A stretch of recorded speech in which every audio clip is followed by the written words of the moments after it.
रोहित के माता पिता किसी काम से शहर गए हुए थे। उनका घर अकेली जगह पर था।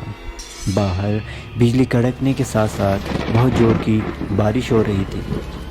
टीवी के सामने बैठे बैठे कब नींद लग गई पता ही नहीं चला।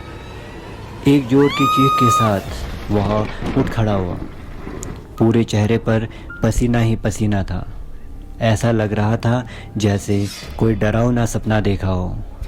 टाइम देखा तो रात के करीब 3 बज रहे थे। कमरे में उसके सिवा सिर्फ अंधेरा ही था। लाइट तो मैंने ऑफ नहीं की थी। ये ख्याल उसके मन में आया। जोर की बिजली कड़की और कुछ देर के लिए फिर से कमरे में रोशनी हो गई। बिजली का कनेक्शन भी कट चुका था। एक अनोखी आवाज़ ने उसका ध्यान अपनी तरफ खींचा। सहम सा गया वो।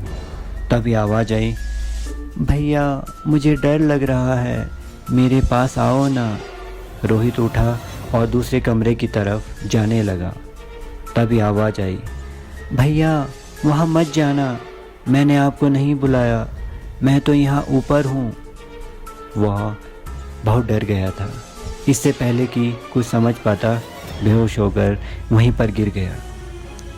मोबाइल के रिंगटोन जो बार बार बज रहा था, उसे जब आँख खुली तो सुबह के 8 बज रहे थे। उसमें एक मैसेज भी था। उसको पढ़कर उसे अपनी आंखों पर यकीन नहीं हो रहा था। लिखा था, भैया हमें घर आने में देर हो जाएगी।